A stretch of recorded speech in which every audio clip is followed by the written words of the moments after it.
Quando estudamos o existencialismo, o humanismo, o estoicismo e todas as outras filosofias que trazem o nosso pensar para outro patamar, para transcender esse paradigma em que a gente está inserido, tudo é muito bonito, tudo é muito incrível no papel.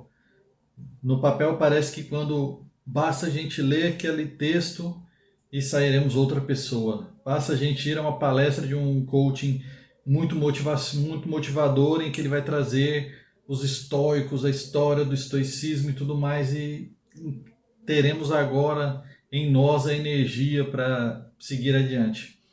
Mas a gente sabe que na realidade não é bem assim. Quando pensamos em seguir uma determinada filosofia, um determinado modo de pensar, nós batemos em algumas barreiras que não sabíamos que existiam ali. São barreiras que foram construídas durante toda a nossa história, toda a nossa criação, em que aprendemos a agir, pensar e responder ao mundo de determinada maneira. Então, posso ficar aqui falando para vocês sobre liberdade, sobre como no existencialismo você é livre para ser o que você quiser, agir como você quiser e alcançar uma liberdade máxima, mas a gente sabe que quando chega no dia a dia em que a gente começa a responder situações em que nós somos inseridos de determinada maneira e que nós não gostaríamos de responder, mas a gente responde mesmo assim.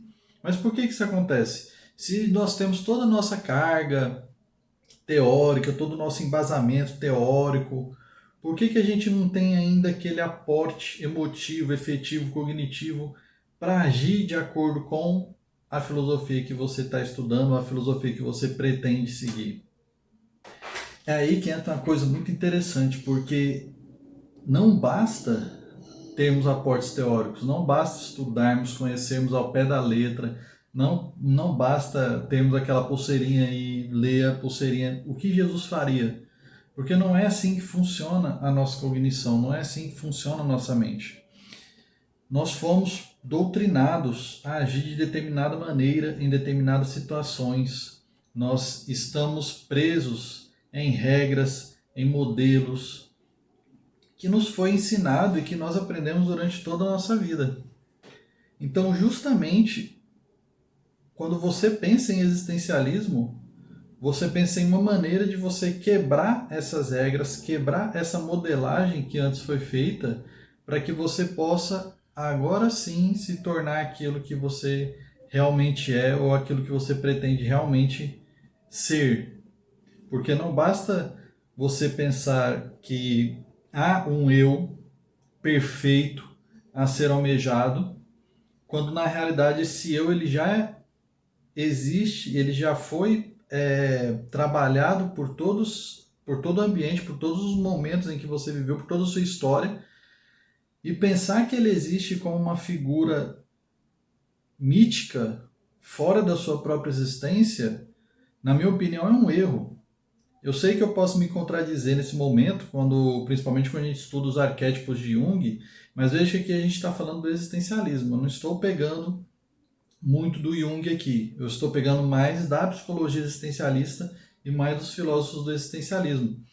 Porque você veja, se você almeja uma liberdade de ação e você sabe que você foi doutrinado, que você foi oprimido a agir de determinadas maneiras, a se encaixar em determinados papéis sociais, a gente sabe que o seu eu, o eu em si, ele é atravessado por todas essas coisas. Não tem como a gente negar e pensar que após você ter todo esse aporte teórico, ter estudado sobre liberdade, sobre o eu, sobre isso, você vai simplesmente se tornar uma pessoa completamente diferente. Não é isso. O que acontece, na verdade, quando nós trabalhamos a filosofia existencialista, quando nós trabalhamos a psicologia humanista, a própria psicologia analítica do Carl Jung, a gente traz uma forma em que o sujeito consegue transcender essas barreiras, transcender esses modelos, essa forma em que ele foi trabalhado para estar na sociedade hoje em dia. Vou dar um exemplo bem simples. Digamos que você vive em uma casa em que há muito conflito, né? Muito conflito, sua mãe e seu pai vivem brigando, e você, desde criança, notou que sempre que sua mãe dava um- sempre que sua mãe brigava com seu pai, brigava de forma assim mais agressiva, né, com voz mais estridente, batia o pé no chão, ela tinha o que queria do marido. Você vai ser condicionado a agir dessa maneira na fase adulta. Você vai entender quando você tiver em um relacionamento que é assim que você consegue que o seu parceiro te responda de forma que você deseja, mesmo que não seja aquilo que o parceiro queira. Então veja que nesse momento você não está sendo livre. Nesse momento você está sendo o escravo de uma contingência que foi feita para você, uma modelagem que você aprendeu, uma regra que você aprendeu.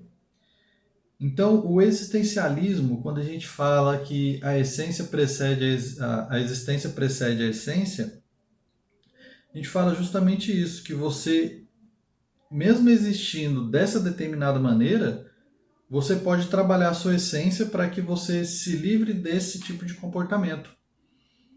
E para quem não tem um conhecimento muito grande de como é que funciona a cura, né, como é que funcionam os tratamentos em psicologia, ele basicamente é isso em todas as abordagens. É você pegar tudo aquilo que é destoante, tudo aquilo que é distorcido e adaptar, ou você perceber a forma correta de agir ou a forma mais assertiva de agir. Porque quando a gente fala em forma correta, a gente já está trazendo o indivíduo para uma normatividade, para um padrão, para um modelo. E não é bem isso que a psicologia busca. A psicologia busca trazer o indivíduo a agir de forma natural, mas em harmonia com o seu ambiente. Então, quando a gente estuda conceitos como autorrealização, individuação, as teorias de Maslow, as teorias de Viktor Frankl, o próprio Carl Rogers, quando a gente vai nas filosofias de Camus, se bem que Camus é mais absurdista do que existencialismo, de Sartre, de outros autores, todos eles têm a mesma ideia de que o ser humano ele existe para depois ele ter uma essência. E essa essência é ele que decide qual vai ser. Tem uma frase do Camus que é sensacional, que ele fala assim que o único animal na face da Terra que não aceita o que ele é o homem. Então o homem ele não aceita que ele é um primata, ele não aceita que ele é um animal. Ele quer ter casa, ele quer ter roupas, ele quer se enquadrar em sociedades. E isso é a sua essência, isso é ele trabalhando a sua essência.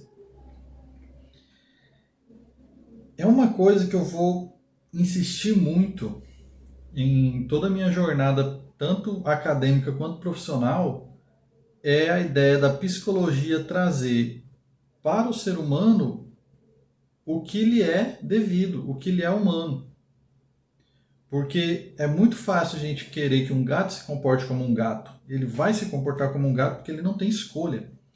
Mas o ser humano, para se comportar como um ser humano, ele tem uma complexidade absurda de escolhas, de crenças, de maneiras de agir, de aportes cognitivos e teóricos para transformar ele no que ele é hoje. Eu fico pensando, toda vez que eu estudo humanismo e existencialismo, no que seria o homem desprovido de todas as suas contingências. Eu acredito que ele não passaria de um animal selvagem. Porque até mesmo animal selvagem, até mesmo se nós pegarmos um primata, um macaco, no seu habitat natural, ele está sendo toda hora ali atravessado pelas contingências e pelo ambiente em que ele está. Então, o tamanho da árvore, o clima, se está dia, se está noite, como é que está a sua alimentação, os outros macacos, o seu movimento com os outros macacos, se ele está no período de acasalamento ou não, se ele está precisando disputar território ou não. Mas o comportamento dos animais, eles são comportamentos mais deterministas. São comportamentos em que as contingências os afetam de forma mais dura, digamos assim. Ele tem dificuldade em escapar dessas contingências. Mas, como o ser humano tem a consciência pode ser transformada em liberdade. Porque a consciência pode fazer com que ele tenha uma análise crítica da sua situação e com essa análise crítica ele desenvolva um pensamento crítico de o que é certo e errado, o que é melhor, o que é pior, o que deve ser feito, o que não deve ser feito. Digamos que o ser humano tenha que disputar um território, mas isso a gente está falando de um sujeito, tá? Não uma sociedade. Ele tem que disputar um território, mas ele entende o que é sociedade, ele entende o que é o sofrimento, ele entende o que é o outro, o que é ele, entende onde ele começa e onde o outro começa, onde ele começa enquanto sujeito e onde ele termina como sujeito, e onde começa o outro como sujeito e onde termina o outro. Então a gente tem todo esse processamento cognitivo que faz com que a gente possa ter uma análise crítica da situação e, a partir dessa análise crítica, transformar essa análise crítica em liberdade.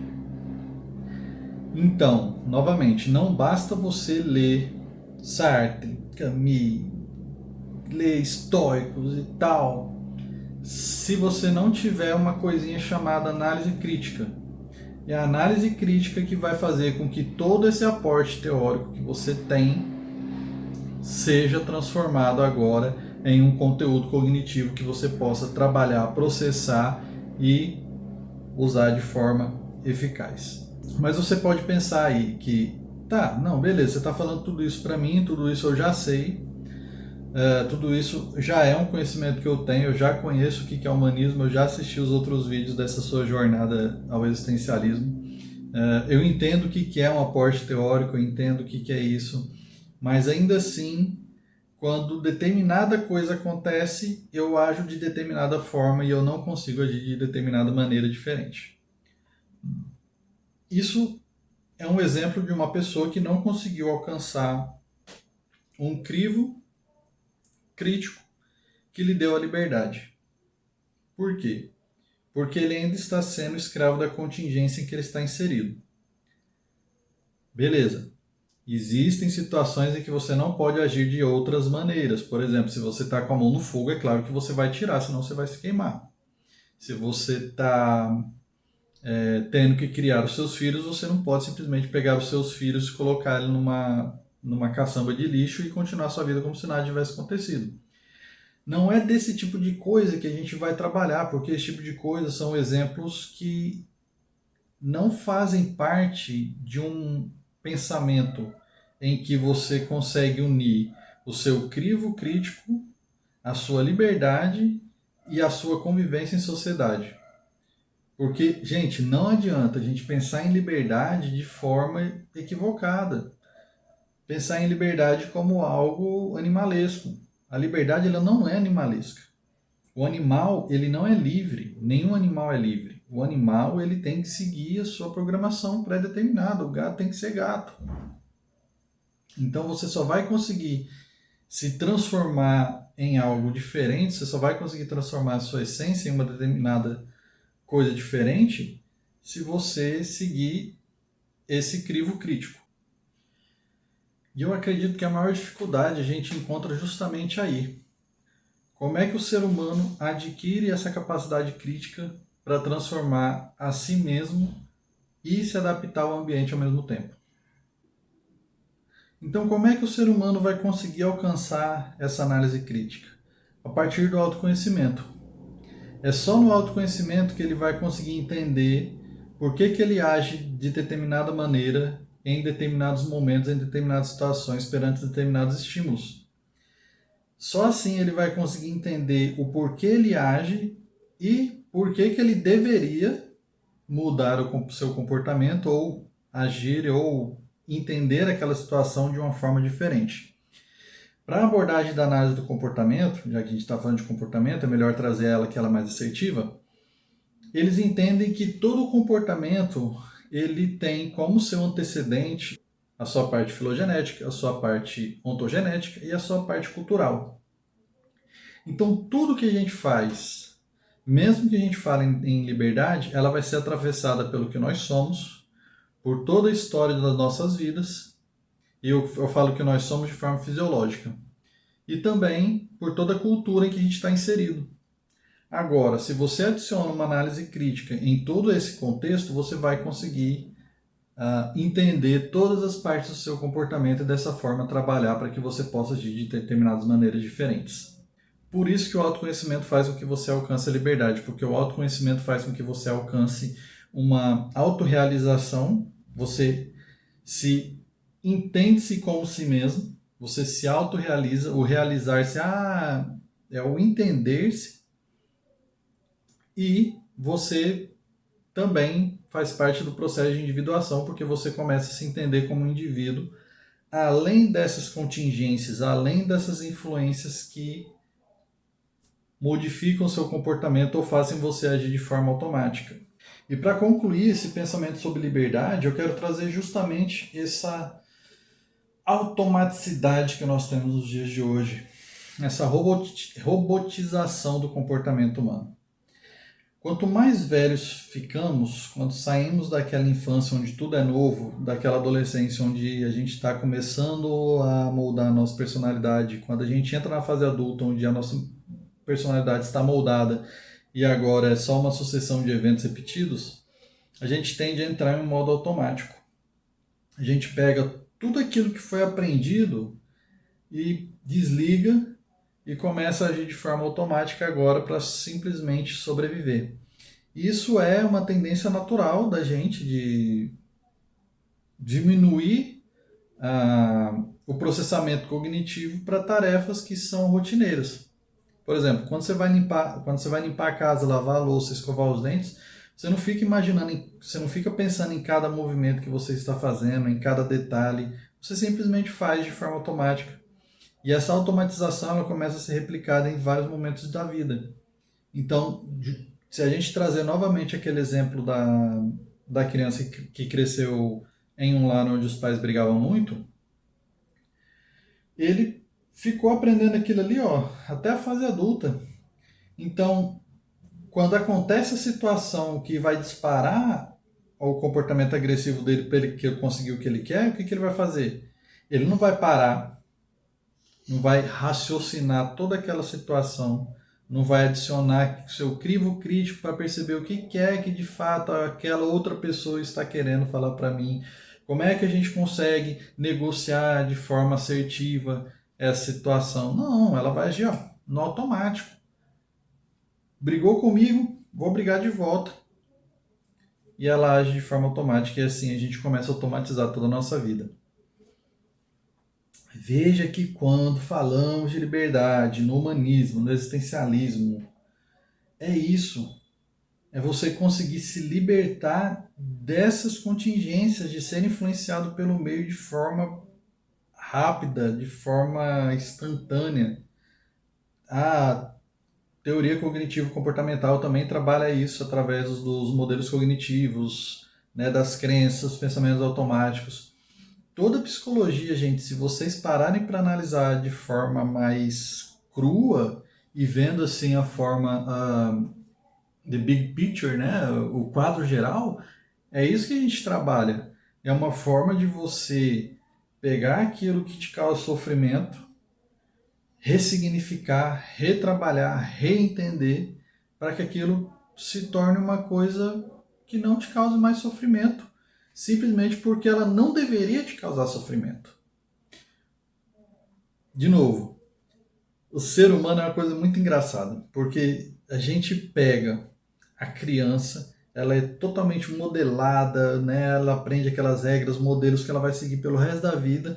Quando chega na fase adulta, ela se torna um adulto ansioso, deprimido, bipolar, borderline, coloque aí qualquer rótulo do DSM que você quiser, mas quando a gente afunila essas situações, é trabalhar a causa do sofrimento, e trabalhar a causa do sofrimento é você fazer com que a pessoa se liberte daquilo, e ela se libertando daquilo é dando ela um conhecimento crítico para que ela consiga retrabalhar, reentender, reorganizar todos os seus processos cognitivos e seus paradigmas e conseguir finalmente agir de uma maneira diferente.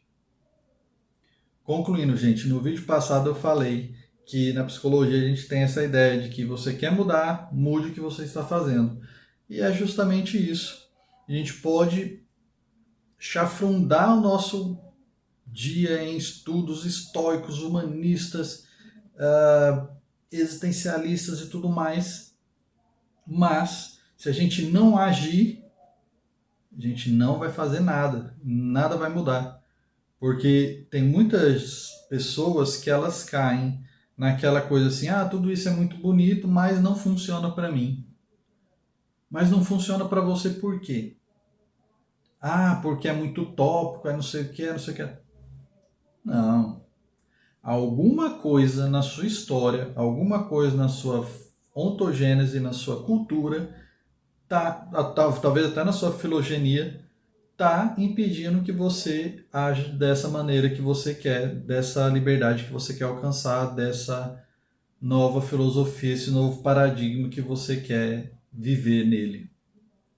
Então, concluindo mais um episódio deste Jornada ao Existencialismo, eu quis trazer justamente essa reflexão sobre o que é uma análise autocrítica, o que é você, de fato, trabalhar uma filosofia para que você se desprenda das amarras em que você foi criado, de toda a sua história, para que você possa sair dos seus estudos, sair das suas reflexões de forma efetiva, de forma a realmente colocar a mão na massa e se transformar em uma pessoa, digamos, não melhor, porque falar de se transformar em uma pessoa melhor é uma coisa muito complicada, mas uma pessoa diferente, que vai viver seus prazeres e seus sofrimentos de forma mais assertiva, talvez de forma mais adaptada à nossa realidade atual.